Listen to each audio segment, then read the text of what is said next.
Hey. What's poppin'? What's poppin'? Hollywood in the building. Shade Shouty. Trying to get my Music, money, marriage on a Ladies and gentlemen, welcome to the Married to Music podcast. Please stop the applause. Stop the applause. Please. Hold the applause till the end, okay? Thank you. Okay. You sound like The Exorcist, kind of. Oh, I was trying to get my screaming fan voice on. I know, it was a little scary, though. That's how it be when you got screaming fans, you know. It'd be scary. It'd be scary like that, man. Shout out to the screaming fans out there. That's why we got our shades on today, because we feeling real Hollywood. Feeling real famous today. Okay? Oh, man. I really don't know why we got our shades on. Because it's cool. Because it's cool. Like, you ain't cool if you don't got no shades on. You ain't got your shades on inside. No, In actually. the club, highest Herc with my shades No, on. honestly, though, I'm going to give you guys a tip real quick off the top. What's that? For new artists, right? When you're on stage, don't wear no shades. Why? I'm about to explain. All right.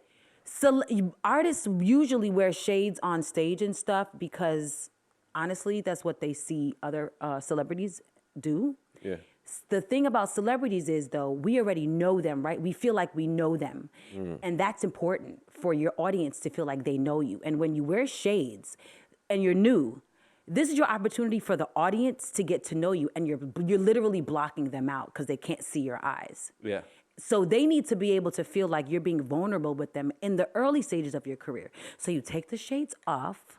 Yeah. When you pop off and everybody knows you already, then you can put your shades on because people already feel invested. They feel like they know you. Okay. That's just a tip. But, I'm going to give you, that's a good tip. Clap it up for that tip, y'all. Clap it up for that tip. I got a tip, too, though. Okay. All right, because I think you could come in with the shades on, right? Okay. And it's kind of like an evolution of a performance. So maybe you start off with the shades on and you do a song, then you take the shades off, and now we getting more personal, right? So we are on a journey. We on a transition. You know what? And then after I do that, I'm gonna take my hat off. I'm gonna take my shirt off. Yeah, or you could do or you could start without them, or you could start right? without the shades, and then at the end, the last song, put them on. I just think I just know it's important for That's the a good audience point, to, though. yeah. And that go a lot to what we're gonna be talking about today, because a huge part of our conversation is gonna be dealing with networking, right? Yes. And being open and sharing yourself and being open to people. Putting them walls If you down. walk into a room with your shades on, like you cool, ain't nobody gonna talk to you. Nobody. And you probably not gonna get that networking. You're that you want. literally closing yourself. And it's so funny. I have a friend who, shout out to Steph Reed. This is a story that I'm sure he won't mind me telling, but when he's a producer and he transitioned to an artist. And cool as a fan. He had his first show at SOBs. He had his shades on. He did his performance with the shades. And at the end, I was just like, take the shades off. And he was like, it's a part of my look. I was like, you're not letting people in. And he said that really meant a lot to him, because that's how he did all his shows at that time. Because, he felt like he had to transition from the producer to the artist and, be the artist. Putting the which shades is cool. on is hiding. You get to hide in plain sight, man. If I'm about Don't put them back on. putting my shades back on, man. These are my Valentine's gifts. Oh, they are. Shout out to all the lovers out there. I got those for my baby for Valentine's. Don't they look good? I knew they would look good. I saw them. I said, this is his gift. Yeah. Because they're going to look fire on him. And they do. They do. Ow. And Let's hurry up with the podcast so we can get home. What? You keeping the shades on tonight. Stop the cap. Stop the That was cap. the marriage segment of the episode, since we don't really have one. Shades out, man. All right. So today we're going to talk about music conferences. Okay. To go or not to go? You definitely gotta go, bruh. Yeah, to go or not to go, that is a question. A lot of artists wonder and ask, and I've asked at some points in my career, and I know a lot of artists also who have been like, saw me go to a conference and been like, was it beneficial? Should I go? Is it worth the money? Is it worth the travel, worth the investment? And the answer today that we have for you is yes. Do we not have that sound? Is there not a yes? Nah, we don't have those type of sounds available. It's okay. I just made my own. That's on the other bank that we can't switch to. It's all right. Yes. Yeah, we can't do that. I just did it again. All right, cool. So the answer is yes. Yes. So what are the music conferences are huge. I know I visited NAMM, which was a huge boost to my career, the networking experiences that I got to create there. But besides NAMM, which is the North American Music Marketers or something like that. What is that? I don't know what it Merchants, North American Music Merchants, right? Okay. So that. There's that. There's also A3C. A3C. That's a huge like hip hop festival. We that went happens in there. That was Atlanta. great. Bro, met so many people during that people. time, like that became clients and collaborated on other events and stuff in the future. So what There's else? also the ASCAP Expo, which I've been to, which was incredible. Yeah. And I actually got gifted that because I won a songwriting competition with ASCAP, so I got to go for free. But it's, I would have, after going, I would have paid. Like, that's the amount of value that I got from that. Also, there's the Winter Music Conference. Is huge. And I have songs in films because of people I met at the Winter Music Conference. So, the networking aspect of these conferences makes it worth all the money that you have to spend to get there. Because I guess out off the top, we can just talk about the fact that these are investments. Yeah. Okay. But let's everybody, I want y'all to make sure y'all get a list of all of these different events so you can map out your year, find out when they're happening, what cities they're going to be in, and make plans to be there. Because I was talking to Kanye West engineer the other day. She came on and did a presentation for the Wavy Seals Elite. And one of the things that she kept drilling back to was like every opportunity, like her opportunity to work with Lil Wayne, her opportunity to work with Kanye West, her opportunity to work with Kodak Black. All of these came from people that she had networked and met during NAMM. Amazing. Right? And like this one time, like she went one time, and it opened up a whole world for her, right? So networking is so important. Getting out here, getting in the events where your people are, where your community is, and actually being an active part of that community. Yeah, that's what's at all these events. Like all of these, the common thread is community, right? It's like finding your coworkers. Yeah. Especially because this music industry can feel very isolating, right? Because it's not like you go to a place like a regular job where you clock in and you're around your coworkers and your peers every day from 9 to 5, right?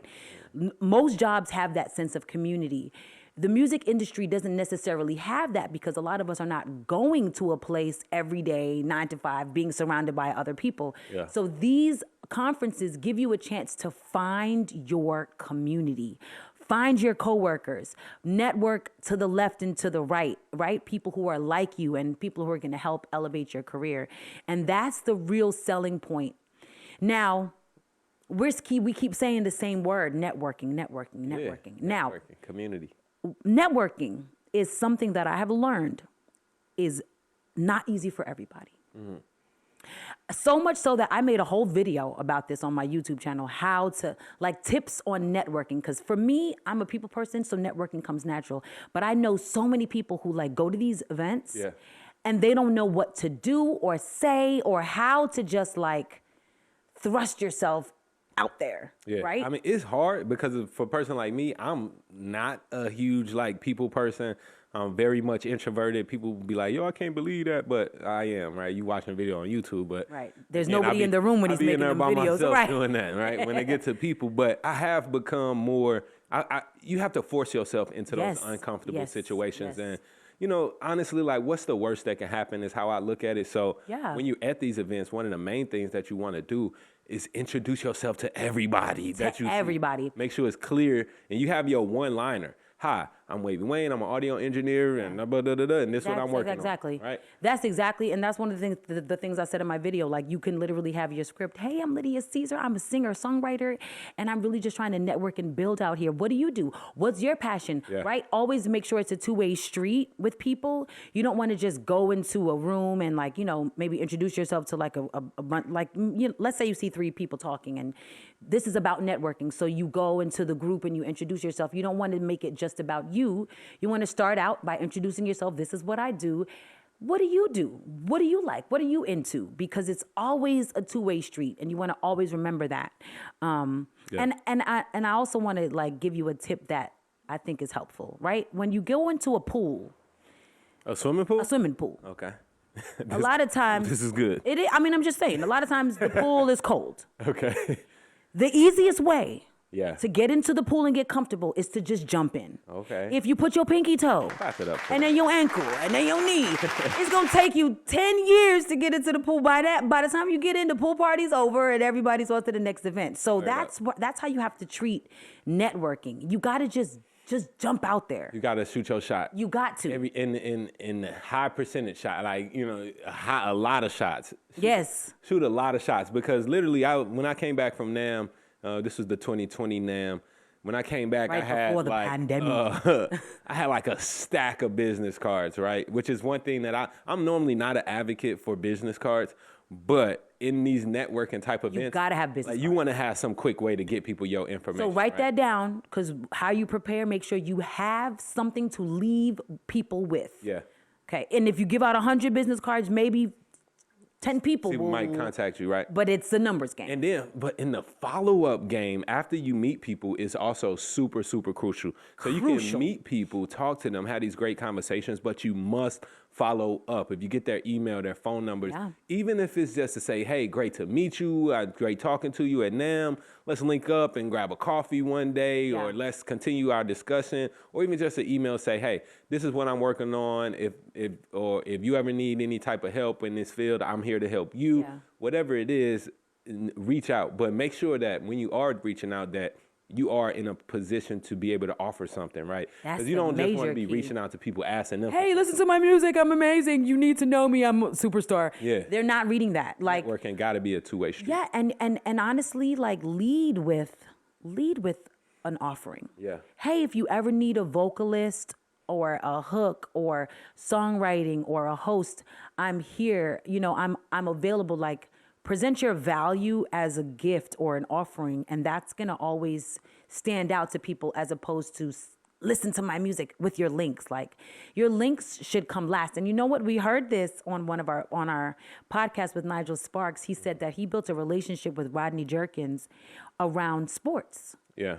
He said it was like 6 months before they even talked about a year and a half or something, right? Before he even said, hey, I have artists who may want to be on one of your tracks, And that is really smart. People in this industry, especially people who are above you, right? It's different when you're networking left and right. But when you're trying to network up, a lot of the people at the top, they hear the same spiel all the time. Everybody's trying to send them their mute. Everybody, hey, listen to me. I'm next. Put me on, bro. Right? Like, how can you connect with them on a human level before you try to like take? Yeah. So that's important. And I love what you said about following up. That I also put that in my video. Networking doesn't matter if you don't follow up. Right. So let's list down some of these events again. So I don't want anybody to miss these. So we got NAMM, we got the A3C festival, super big for hip hop. So even if whether you're a hip hop artist, a hip hop producer, if you have a recording studio, like, that's huge for you. NAMM, I'm gonna jump back to NAMM. So NAMM is for the music merchants. That's for the studio owners, the retailers. You're gonna see a lot of mics, any and musicians, speakers. right? So you have that, and maybe you have a concert venue or something like that. So it's really a huge kind of gear event, but it's also, you see all the merchants, all the new gear, and all the new technology. Yeah, and they also have like performances at NAMM. Oh, for sure. So there's like, I'm just saying. It's just like the entertainment part of it, though. Of course, but so I want you to understand that it's not just about the gear. Like, it's also about the music too, because there's also going to be events there that will benefit you I don't want you to say, oh, well, I don't have a studio, so I don't need to go to NAMM. No, if you're an artist, you can still go to NAMM and benefit. Well, they do have requirements for NAMM, though. So you do have to be some type of a music merchant, though. Go? Yeah. Oh, okay. To register for it, you got to have some type of like company or business that is like a studio or a music retailer or a venue, something like that. If it's kind of closed off in that way. Okay. Yeah. Well, so how do the artists? Because I know tons of artists who ain't got no studios that have performed there. If they got an LLC and they know how to finagle paperwork. There you go. Get you an LLC, finagle some paperwork, and get your behind to NAMM. Okay, it don't got to be just about the gig. Yeah, but there's a lot more as far as artists and artistic events and venues. I think there's better events for artists than NAMM. Yeah, I would say ASCAP is one of the main ones. The ASCAP Expo and the Winter Music Conference, which is big on like house music, but still, there's all genres there. What is the ASCAP Expo like? The ASCAP Expo is pretty much, it reminded me a lot of A3C. A lot of these are going to be similar. There's going to be a bunch of panels. So when you register, you will get a list of, the weekend's events. Every single day, there's going to be panels going on all throughout the day. My advice to you is to get that list ahead of time when you register. Highlight the events that you want to go to and schedule out your lectures and stuff like that you might want to go to. It'd be like a songwriting panel, with some famous songwriters who have had like platinum records, and they'll all be in a panel and they'll talk about different things. They may be like a recording panel with people like you or other engineers who I think I could be a panelist. You a panelist right now? Shout out to the panelists. Shout out to the panelists. There's also going to be concerts at all of these. So there'll be shows, which are great, also great places to go, because you know why shows and stuff are great? Because people are drinking. And it's easier to network when you're a little bit slippery and other people are. I'm just Just saying. a little bit though. Don't network yourself. I said a little bit. Don't slip yourself. You don't want to be in there like, breathing all heavy in people's drinks and stuff. It's still COVID out here. But, it's definitely, you want to not just go to the panels, because the panels are great. Take your pen and paper or your phone or whatever and take notes, because you will learn a lot. Yeah. But a lot of the people who are like on the panels that are going to get bombarded, because after these panels, they get bombarded with people. And it may not be the best time. If that's the only time you have, fine. But a lot of these same people are going to the fun events as well. Yeah. And you may be able to spark up a conversation or something like that in a different type of setting. It's mainly the hotel lobby. You go to the hotel, that lobby bar. The hotel lobby bar has all the events. That's where you're going to meet everybody and be able to talk to them, right? Yeah. So we got the ASCAP, the A3C. South by Southwest. South by Southwest is another huge event for artists. Have you ever been to South by Southwest? I haven't, but I've known about it for so long. And I would say that one is like I don't know you. Yeah, exactly. Like, you know I ain't been there. But it's big on the performance aspect. It's really like a festival. Yeah. So there's more shows than panels at South by Southwest. That one is like mostly shows. It's a chance for you to get new fans though, right? To me, like that's a chance to get exposure, because you can pretty much get booked to get on a lot of different shows, get on a lot of different stages, and a chance for new people to see you and get eyes on your music. And at all of these expos, one of the main things that you want to do is show up prepared, right? So this means Lydia Caesar on the shirt, on the shirts, and website. Website on the back or whatever. You show up with the wavy crew, with the wavy seals, and you really want to make an impact, because this is a place where everybody is, right? And from all over the country. So they all come to these places for these events. So you want to be able to be a walking billboard for yourself. You want to be able to make a mark, make an impression, look your best, and always show up like you want to take over the space. Yeah. You want to walk in and shift the room. This is something that I practice all the time. Like literally my goal when I walk into a space is to shift the space, right? I want to definitely add value to the room and, make it so that people want to know, who is she? Right. That's your mindset when you go to. They don't want to know that because of that. Boop. Never mind. No. But I feel that, and I like the aspect, so something that I like to do is kind of come in with my crew, and we all got on the wavy tees, right? Yes. And so that makes you see it once, okay, that's cool. But you see 5, 6 people or 10 people with the same shirt on, like now you need to stop and pay attention, right? Right. What is this? What is this crew? We looking like a football team Right. coming through. This is something I need to know about. Yeah. Yeah, and these are like super simple hacks, you guys, that you can can do to like really make an impact and to make networking easier, because what you'll notice when you do stuff like that is people will come up to you. Yeah. So you won't have to be the one like, hey, let me insert myself into this conversation. Like people are going to be like, hey, so what's that about? Or, what do you do? Or what's this crew about? So definitely these are gems, y'all. And when you're going to go to one of these conferences, make sure that you taking some notes, because this will help you a lot. Make sure you got your social media presence up together. Like when you talk to somebody, you meet them and hey, follow me on Instagram. When they go and look at your Instagram, I done said this so many times before, but whatever it is, make sure that you representing whatever it is that you want to sell or whatever value it is that you're bringing to that space on your social media. It's just going to immediately, right? Within the first 6 boxes. When they go and follow you, they need to be able to see like what you're about and have some type of accountability. I get people that inbox me all the time. Yo, Wavy, man, I'm a producer, blah, blah, blah, blah, blah. And then I go to your page and you got like all dog pictures. And I'm like... Right. All stupid memes about like nothing about music.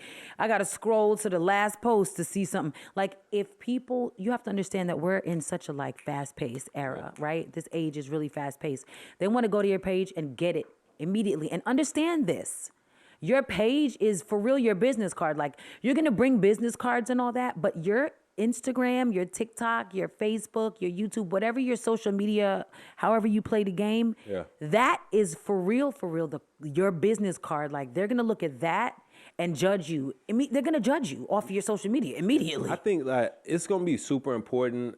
Like, normally I'm not a fan of business cards, but at these events, people are meeting so many people that it's going to be hard to remember everybody. So one tactic that I think that you should do is make specific business cards or flyer even. Like, it don't got to be like a regular business card style, but something that has your picture on it. Yeah, your face. And a brief description of what it is you do and your contact information. Yep. And if you can do a QR code on the back. So that if they, once they walk away from you, they'll actually have something to reference. Remember back, right? you by. It might be days later when they get back to their hometown. All right, let me go back and pull this card out, right? Yeah, and your face and likeness is important, and put a QR code on the back too, because that's better than, if it just takes them straight to your Instagram, they just take a picture of it and it takes you straight somewhere. That's really smart too. Too is those they got these little what's those little things? I don't know what it's called, but it's like a little device you can get on your phone, right? You go to this website and they give you like a little tap thing, and then you can tap your phone on mine. And and all your info, like it'll take you immediately to my website or something like that. They have that on. It's just an app.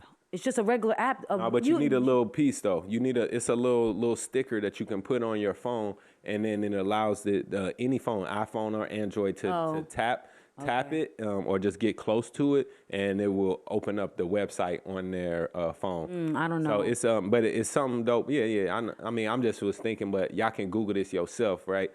The website where it is, and it costs like $20. One-time fee, $20 to get the little thing, and it works across all platforms. You don't need no app or anything like that. Okay. But it's a quick way to get people to get your information and save it in their phone without the business card transaction and pull it up. Now you gotta type it in. No, just tap your phone on there, and there used to be a thing called the Bump. Do you remember that? That used to be an app, but now I thought that was everybody had to have it. Both parties had to have it for it to work. So like that's kind of pointless. And that was a long time ago, though. At that time, that was tight. It was. You never got to use it though. It was like you downloaded it like, a few one times, day. right. You got. Yeah, I used it a couple times, but it never like took off how it. But they should just have that built in. So, but I guess you said that there is something like that. So yeah, for sure. Y'all do that research. I don't know the exact company, and plus they ain't endorsing this podcast anyway. So y'all do that research. Find a little tap sticker that you can put on your phone to enable you to share your information, websites, social medias, and all that. All right. Yeah. It's kind of like a link tree. It'll take you to like a link tree type thing. You know what I'm saying? Right. But through a tap, real quick. And one thing to remember about these conferences is that they pretty much all have some kind of fees associated. They're not anything too crazy. NAMM starts at like $50 to $100. ASCAP's like $300. But you have to go somewhere, so you have to pay for a flight. You have to pay for your hotel. You got to pay for your merch. So If you want to perform, a lot of times you may have to pay to get on stage. If you want to get a booth or something, you have to pay to get a booth. So, saying all that to say, because this podcast is about money too. Yeah. It's an investment. It is. It's not just, something that you're just going to go to and just have a great time, and it's not going to cost you nothing. It's going to cost you money and time, which is more valuable than money. But it's worth it. That's the point. If you plan properly. I don't suggest that you go if you don't have no music yet. Your social media is not where it's supposed to be. Maybe you wait out this year, build up your work ethic, your fan base, your music catalog, stuff that you're going to need, and then go next year because you want to be able to capitalize on the money that you're about to put into it. Yeah. You want it to be a payoff. Yes, if you have the money sitting around, go and learn something if you have nothing, if you're not really there as an artist yet. But a lot of artists don't just have the money to put out there. A lot of times though, it's not that expensive, right? Like you said, NAMM is NAMM is $50 to $100, right? You get you a flight, there's a couple $100, and then you get you a couple nights in a hotel room if you're gonna be doing that. But also too, we gotta keep in mind, a lot of y'all might the event might be in your city. Oh, if that's different. If it's in your city, you need to just, no matter what you have prepared or not, you need to just show up. If you don't have to, the main thing is really your flight and hotel, which can be expensive. I mean, that whole thing can cost you $500, which to somebody. And you got to take time off of work and whatever to get there. I understand that. Yeah. But it's definitely an investment in yourself. And I think that no matter what, if you are even considering getting into the industry, go to these events, period. Yes. Whether you're ready or not, if you have the financial resources to do it. If you have the money, go. For sure. Especially another one I didn't mention was AES. That's the Audio Engineers Society. They we have went a big to that conference in New York a couple. Yeah, and that's usually huge. At the Javits Center. Is it there every time? It was at the Jacob Javits Center. 2 years in a row. Yeah, I think they most of the time do it there. Okay. They just didn't have it last year, right? Because of COVID. A lot of stuff people didn't stop saying that. We don't say that out here. That's a bad word. Okay, because of VID. Because of VID, they didn't have it. Cool. All right, but yeah, so let me run down. I want to just make sure we got all these. So we got the AES, we got NAMM, we got the ASCAP convention, we got Winter Music Conference, we got A3C Festival, we got South by Southwest, and I'm sure there are others, but AES. Yeah, I said that first. Oh, okay. There's others that y'all can find. But it's super important to engage with these. Super important to network. Oh, the Grammy events, right? So Grammy week in LA, if you can definitely go. Yeah, but I'm just saying for y'all to be a member of your own Grammy chapter, if you can, if you're eligible. See if you can join your local Grammy chapter, and whenever there are events, those are huge networking opportunities as well. Amazing opportunities at the Grammy events for sure. And a lot of you. We'll probably do a podcast episode about this because I have some great Grammy connections. Yeah, let's get Reed Wick on or something. We can get Reed, we can get Torrey, we can get Nikisha. Because a lot of you are eligible to be members of the Recording Academy and you don't know. You literally just have to be actively releasing music. You got to have 10 releases or something. Right. And I don't mean 10 albums. It's literally 10 songs. 10 songs. So a lot of you have, if you're a rapper, you definitely eligible because y'all be putting 30 songs on your EP, on your albums. So you eligible. They call it an EP. I'm telling you, y'all eligible. So we'll definitely do that. Do an episode about that, but for sure, also a great way to network. For sure, and networking is key. I can't say it enough. I've met people that are on my team right now to this day from the NAMM. And shout out to my man Xavier. We met at NAMM. Love it. He's been a huge influence on a lot of the growth that I got going over the last couple of years. But networking is super key, and I just think that we can't stress that enough to build these relationships and genuine relationships. Don't just go in it seeing what you can get out of it. Try to bring some value to other people all the time and let it be reciprocal. Right. It's a give and take, and I guess, this will be my ending point, right? I learned something as a little girl when I was singing, because people loved it so much, right? They would smile and be happy. And as a child, I didn't even realize that this would come back as an adult to realize how important everything that we do in this music industry is an exchange. Everything, right? And I learned as a small child that when I sang, it made people happy, right? So I'm giving, they're receiving. It's a give and take. And I never realized that would play out how it does in my life right now, and in business in general. It's something that's so important to learn. So don't go to these things just trying to take. Like, don't be a leech. You have to remember that everybody has something that they need. All of us, just like you need something, this person you're talking to does as well. So see how you can present value to them. It's just the best way, and you're going to have meaningful relationships that way. Absolutely. I always try to think about how you can help and never go empty-handed, right? And so that's why it's like having that flat, that card with your name and your information on it. You giving them something that's kind of a gift. It's gonna help them to remember. Yeah, for sure. Nah, for sure. Always show up with a gift. Always. All right, y'all. All right. I think we covered all the bases. Make sure y'all go to these events. If you at NAMM this year, make sure you pop out and see your boy Wavy. It's going down. Let's get it. Married to Music Podcast. We catch y'all next week. Married to music. Hold on. Tune in every Monday. Hater blockers. We tryna We ain't got no haters, though. We ain't got no haters. Ooh, You ain't got no haters, you ain't popping. that's a fact.